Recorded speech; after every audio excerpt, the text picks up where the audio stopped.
Développé en parallèle de Sonic 2 par le créateur du Sonic original, Naoto Oshima, Sonic CD est le seul et unique épisode de la série sur Mega CD. En raison de sa sortie sur un périphérique coûteux, mal distribué et auquel la plupart des possesseurs de Mega Drive n'avaient pas accès, ainsi que grâce à son esthétique et à son gameplay particulier, il est devenu une sorte de jeu culte, longtemps source de fantasmes. A ce titre, les magazines de l'époque ont contribué à faire monter la sauce, tant il a été bien accueilli. Intérêt, 94%, des heures de bonheur en perspective, j'achète. Sonic CD ressemble très fort à Sonic 2, qui avait lui-même une forte ressemblance avec Sonic numéro 1. Certes, pour ceux qui ont adoré les 2 premiers épisodes, ce CD-ROM va les combler, car la réalisation est toujours excellente, et le jeu très efficace. Mais je continue à penser qu'un peu plus d'originalité n'aurait fait de mal à personne. Avec Sonic CD, la série des Sonic acquiert le statut de saga à part entière, au même titre que les Mario de Nintendo. Et hop là, voici un des jeux qui va pousser bon nombre d'entre vous à vous acheter un Mega CD 2 pour Noël, économisé aussi pour Sylphid, les petits gars. Génial! Rien que lorsque l'intro commence, on en prend plein la tronche, surtout en japonais. Et puis on commence à jouer et là, la musique vous arrache la face, mais totalement. Pourtant, les tests dans Beat Mega Drive laissaient transparaître quelques doutes. Certains testeurs trouvaient que le jeu s'éloignait de l'atmosphère classique de Sonic, avec trop d'éléments et de mécanismes pouvant alourdir l'expérience. Les avis étaient également partagés sur la complexité des niveaux, qui deviennent plus prononcés avec l'ajout du voyage dans le temps, rendant parfois la progression confuse. Malgré mes efforts, Sonic CD m'a toujours laissé de marbre. Comment expliquer un tel blasphème vis-à-vis d'un épisode longtemps adulé ? Il est temps de lui donner une seconde chance.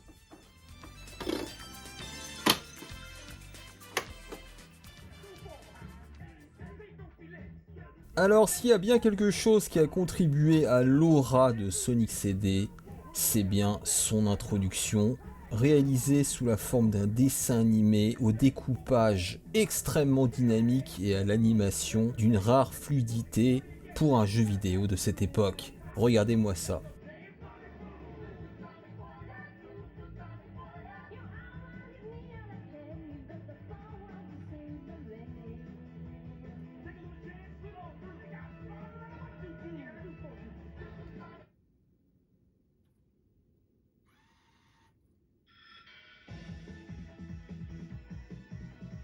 Allez, bonjour chers camarades, nous nous retrouvons aujourd'hui pour une vidéo un peu particulière puisque je vais redonner une dernière chance à Sonic CD. Alors vous le savez, Sonic a toujours eu une place particulière dans mon cœur. C'est un petit peu le vilain petit canard à mes yeux de la série, car personnellement je n'ai jamais vraiment accroché à cet épisode pour plusieurs raisons que je vais vous expliquer tout au long de cette vidéo commentée en post-production. Malgré la subjectivité de mon avis, j'aimerais l'aimer ce Sonic CD. Voilà, j'aimerais l'aimer. Mais je n'y suis jamais parvenu. En tout cas jusqu'à présent, et donc je me suis donné le temps de le creuser. Peut-être un peu plus que d'habitude aussi. Alors commençons par un peu de contexte. Pour ceux qui ne le savent pas, Sonic CD a été développé à une époque où la Sonic Team était divisée. Le succès du premier Sonic a paradoxalement abouti à une scission. Enfin paradoxalement, pas vraiment, finalement c'est dans la nature humaine, qui a abouti à ce que Yoji Naka, le créateur de la série, et une partie de l'équipe originale se rendent aux États-Unis pour travailler sur la suite. Tandis que un autre groupe que l'on pourrait qualifier de bons élèves, à moins que ce soit les rebelles, je ne sais pas trop dans l'histoire, il faudrait en savoir plus, sont restés au Japon pour travailler sur Sonic CD, cet épisode exclusif Omega CD. Et c'est peut-être pour cela, je dirais le fait qu'il soit resté au Japon, dans un environnement japonais, là où est né le premier Sonic, que Sonic CD est parfois considéré comme l'épisode découlant le plus du premier épisode, celui finalement qui s'en rapproche le plus. Alors est-ce que c'est vrai ? Oui et non, on y reviendra plus tard. Tandis que Sonic 2 est peut-être plus axé sur la vitesse, sur la fluidité de la progression. Et c'est en quelque sorte ce clivage entre les deux équipes qui a façonné ces deux jeux et qui font qu'aujourd'hui ils sont si dissemblables. Voilà, c'est magnifique ce que je viens de dire. Alors, à l'époque, à sa sortie en 93, je l'ai dit, Sonic CD était exclusif au Mega CD. Alors ensuite, bien sûr, il a été rendu accessible via des compiles, mais c'était vraiment très longtemps un épisode, je dirais un peu à l'image de Rondo of Blood sur la PC Engine, un épisode qui a suscité beaucoup de fantasmes chez les joueurs, parce qu'il était difficile d'accès tout simplement, et parce que, on va pas se mentir, il a été très bien accueilli par la presse. Je sais pas si j'en ai parlé dans l'introduction, mais la plupart d'entre nous n'avaient pas de méga CD, c'est le moins qu'on puisse dire, et donc on l'a découvert au travers des magazines. Et ce qui a probablement contribué à forger son aura de jeu culte, je ne sais pas, mais de jeu fantasmé. Voilà, encore une fois à l'image de Rondo of Blood, même si bon, les deux jeux n'ont rien à voir, bien sûr. Lors de sa sortie, Sonic CD a reçu des critiques très positives. Certains allant jusqu'à dire que c'était le meilleur Sonic, et ça a duré très longtemps. Très longtemps, on a clamé haut et fort que le meilleur Sonic c'était Sonic CD. Mais moi je vais pas vous mentir, le doute m'a longtemps habité et je me suis très rapidement demandé s'il n'y avait pas une forme de snobisme qui se manifestait au travers de ces avis. Et je me demande même avec le recul si les gens l'avaient véritablement fini ou ne serait-ce que dépassé le deuxième niveau. Vous voyez ce que je veux dire ? Mais au même titre que beaucoup de jeux sont mis sur un piédestal alors que personne ne les a finis.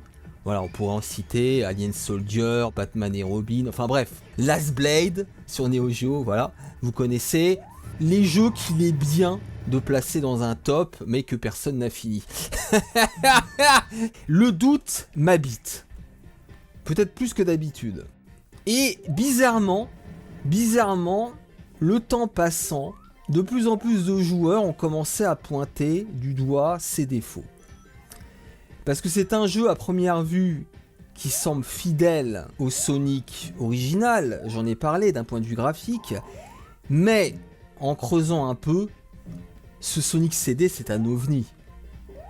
Et c'est probablement pour ça qu'on a un peu de mal à y rentrer. En tout cas, moi c'est mon cas, je sais que c'est bon. Attention, je dis pas que tous ceux qui l'encensent ne le connaissent pas, c'est pas ce que je veux dire, ne vous enflammez pas.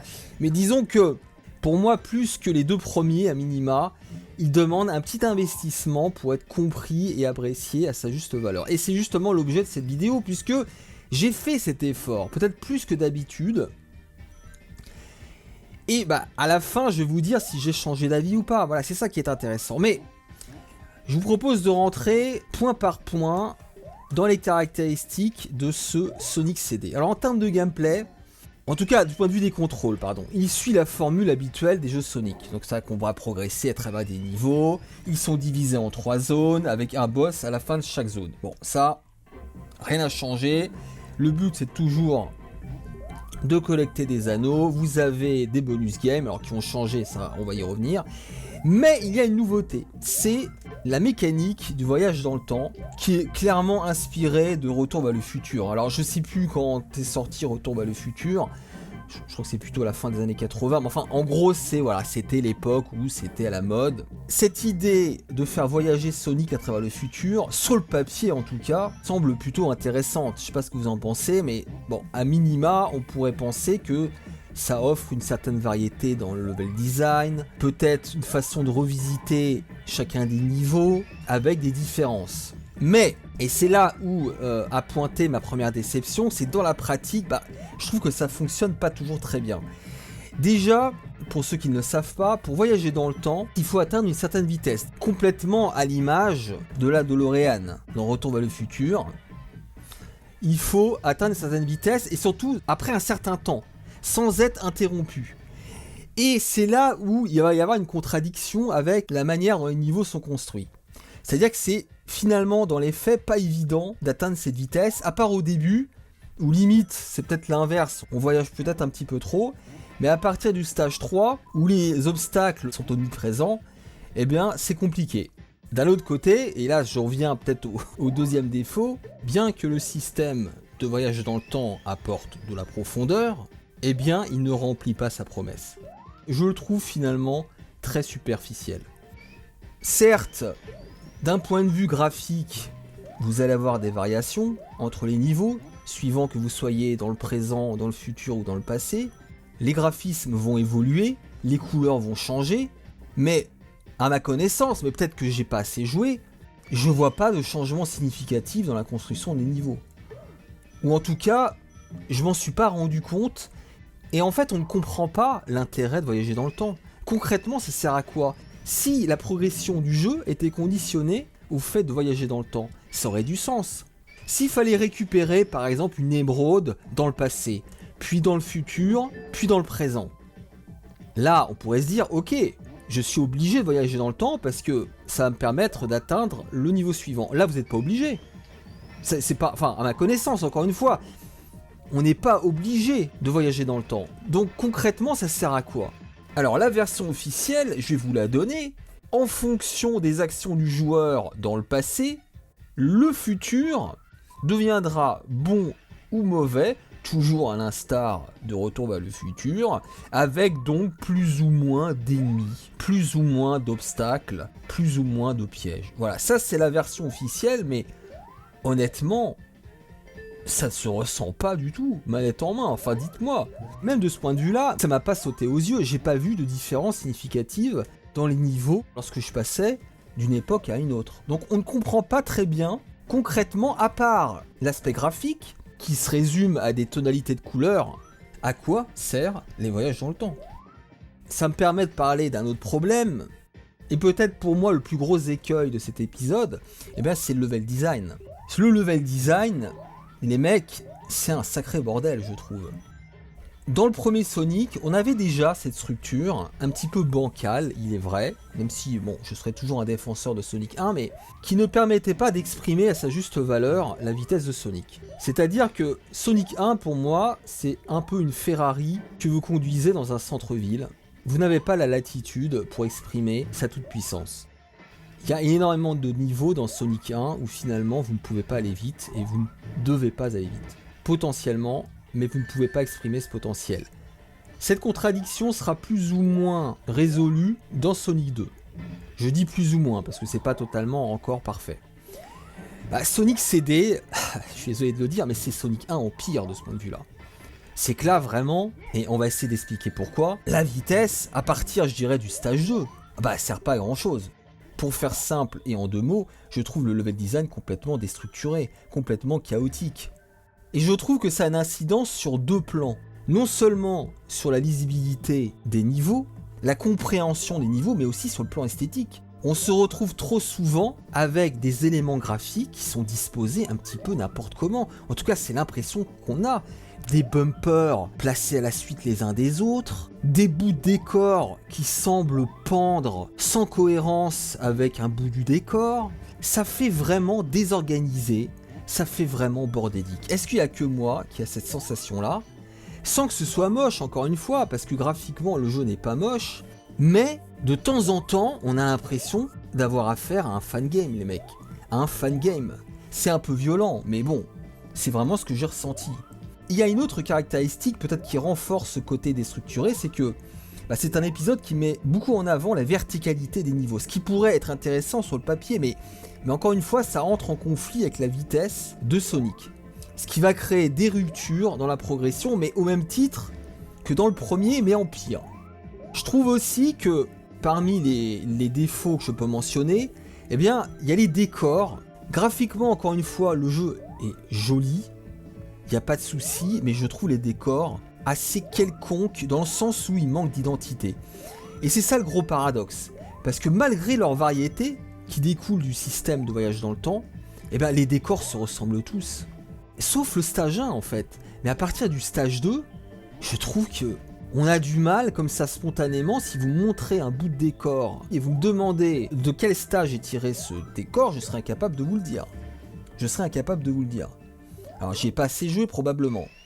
Et encore une fois, c'est paradoxal, parce que ils ont fait énormément d'efforts, justement, à cause ou grâce à ce système de voyage dans le temps, pour varier les couleurs entre les niveaux. Il y a finalement 3 niveaux en 1, mais le fait que ceci soit constitué souvent d'éléments graphiques éparses, de tuiles disposées de manière un peu bordélique, eh bien, ça manque de cohérence, je trouve. Et juste pour finir sur ce sujet du level design, même si c'est un peu subjectif, je dois le reconnaître, mais Sonic CD, c'est aussi le retour, indirectement, de stages que je n'aimais pas dans Sonic 1. C'est-à-dire, le stage type Casino Night, que l'on va retrouver également dans Sonic 2, c'est vrai, mais ici, avec le même genre de mécanique, de bumper, de flipper, et ça honnêtement, ça n'a jamais été ma came. Et l'autre stage que je n'aimais pas dans Sonic 1 et qui revient ici, eh bien, c'est Labyrinth Zone. Labyrinth Zone qui repop dans Sonic CD avec quasiment la même philosophie. C'est-à-dire un niveau aquatique où on se déplace lentement, où on a besoin de reprendre de l'oxygène toutes les 5 minutes, voilà. Et ça, moi, ça m'a gonflé. Cela dit, on y rejoint, il y a un point qui m'a particulièrement plu, c'est l'esthétique globale du titre qui fait très années 90 avec des couleurs extrêmement vibrantes, voire fluo, qui moi me rappelle l'esthétique des pochettes CD des musiques dance des années 90. Vous voyez, c'est un petit peu cette ambiance-là, évidemment inspirée des États-Unis, mais qui aujourd'hui lui donne beaucoup de charme, il est vrai. Et à cela s'ajoute la bande-son. Alors là, chapeau. Franchement, j'avais oublié à quel point les musiques de Sonic CD étaient terribles. Pas seulement parce qu'elles sont dynamiques, pas seulement parce qu'on bénéficie d'une production de qualité, parce qu'on bénéficie du format CD, non, mais aussi parce qu'elles sont extrêmement variées, beaucoup plus que ce que je pensais. Elles évoluent en fonction des époques, elles vont changer un petit peu de rythme, s'accélérer, ralentir. Limite, je vais vous dire, ne serait-ce que pour les musiques, c'est un jeu qui mérite d'être joué. Parce que, malgré tous ses défauts, on passe du bon temps, l'ambiance est bonne, et c'est en grande partie grâce à ces musiques. Alors, parlons maintenant des contrôles, enfin de la jouabilité en général. Les contrôles sont bons, il n'y a pas de problème. Je les trouve même légèrement moins lourds que dans Sonic 2. C'est-à-dire que Sonic est peut-être un peu plus vif dans ses sauts, comme s'il était plus léger en quelque sorte, donc ça c'est très bien, ça ne me pose pas de problème. J'aurais juste un petit bémol, c'est concernant le Spin Dash, le fameux Spin Dash, qui est apparu à la fois dans Sonic 2 et dans Sonic CD. Là, il ne s'effectue pas exactement de la même façon, c'est-à-dire qu'on ne peut pas le moduler. Dans Sonic 2, vous appuyez plus ou moins rapidement pour moduler la puissance du Sonic Dash, du Spin Dash, pardon. Là, vous ne pouvez pas le moduler, c'est vous laissez appuyer le bouton sur place, vous lâchez et il part. Donc c'est un peu moins souple, je trouve. L'autre élément que j'avais complètement oublié, c'était les ralentissements. Sonic CD ralentit très souvent, les amis. Est-ce que vous vous en souveniez? Moi, je l'avais complètement oublié. Alors, ça, c'est pas spécialement dérangeant, mais quand même, ça a été une source d'étonnement pour moi, si on le compare avec Sonic 2, qui, quoi qu'on en dise, est parfaitement programmé. Je n'ai même pas souvenir qu'il y ait des ralentissements de Sonic 2, à part peut-être quand on se fait toucher. Là, dans Sonic CD, quand ça accélère un peu, ça ralentit. Ça rame. Hein. Voilà. Je tenais juste à le mentionner. Je tenais juste à le mentionner. Il y a aussi les stages bonus. Alors, contrairement à certains, parce que je me suis un peu renseigné, il y a des gens qui n'aiment pas les stages bonus de Sonic CD. Moi, c'est tout le contraire. Autant les stages bonus dans les Sonic en général ne me plaisent pas. Mais là, dans Sonic CD, je dois dire que ça fonctionne très bien. Je regrette même qu'ils n'en aient pas fait un vrai jeu, les amis. Alors, pour ceux qui ne le savent pas, ce sont des stages bonus réalisés en pseudo mode 7. Et honnêtement, je les trouve très jouables, contrairement à ce que j'ai lu ici ou là. Pour moi, il n'y a pas de problème. J'ai trouvé ça plutôt fun, bien réalisé, maniable et puis joli. Voilà, ça a beaucoup de charme, je trouve, aujourd'hui. Un autre point qui m'a marqué, parce que je l'avais oublié, c'est la relative facilité de ce titre. Je vais vous dire, j'ai parcouru les 5 premiers niveaux sans aucun souci. J'ai perdu des vies, mais je n'ai ressenti aucune frustration. Est-ce que c'est un bon ou un mauvais point? Je ne sais pas. Mais on n'a strictement aucune difficulté à progresser. Les ennemis, je trouve, sont beaucoup moins fourbes que dans les 2 premiers épisodes. Il y a beaucoup moins de morts subites que dans les 2 premiers épisodes. Il y en a quelques-unes, mais c'est rare. Les ennemis de base, honnêtement, sont pas méchants. Et c'est ça le paradoxe, c'est que le jeu, je l'ai dit, n'est pas très fluide dans sa progression, dans le sens où on est toujours arrêté par des obstacles. Mais par contre, les ennemis ne vous dérangent pas spécialement. Bon, est-ce que c'est un mauvais point? Pas spécialement, parce que du coup, ça rend encore une fois la progression très facile et plutôt agréable. Les boss, de ce point de vue-là, sont assez symptomatiques, puisque ils sont très faciles à battre, hein, honnêtement. Alors ça veut pas dire qu'ils ont été torchés. Je trouve même au contraire qu'ils ont bénéficié d'un soin tout particulier. D'autant plus qu'il y en a énormément, il y en a quasiment un par zone. Et ça apporte de la variété, notamment dans les mécaniques, parce que je trouve que les patterns sont bien conçus, mais c'est vrai qu'il n'y a pas beaucoup de challenge, hein, franchement. Donc voilà ce que je pouvais dire après avoir rejoué à Sonic CD, et donc je vais répondre à la question. Oui, finalement les amis, je pense avoir changé d'avis sur Sonic CD, et maintenant j'ai envie de m'y mettre à fond, j'ai envie de le creuser. Peut-être que je l'avais mal abordé, ou peut-être que j'avais besoin de m'y plonger plus sérieusement pour lui trouver les qualités nécessaires, ce qui est désormais le cas. J'ai parlé de ses défauts qui sont incontestables, mais je trouve que ce jeu a beaucoup de charme, mine de rien. C'est un jeu complètement décalé par rapport aux autres titres de la série. C'est un jeu qui a pris une autre orientation par rapport à Sonic 2. Moi j'aime beaucoup Sonic 2, attention. Mais c'est vraiment une autre vision de Sonic, qui malheureusement souffre d'un level design un peu bordélique, qui pourrait en rebuter certains, mais heureusement le jeu n'est pas difficile, et du coup la pilule passe, parce que si le jeu avait été en plus de ça très exigeant ou putassier, là oui ça aurait été très compliqué. Là je vous cache pas qu'un jeu avec un game design pareil et une difficulté élevée, là j'aurais lâché la manette tout de suite, mais là j'ai envie de vous dire, c'est une promenade sympathique à travers les époques et les âges, même si bon, le système de voyage dans le temps, je l'ai dit, n'est pas spécialement intéressant, mais ça apporte au moins de la variété dans les décors. Voilà ce que j'avais à dire, j'espère que ça vous a intéressé et à bientôt.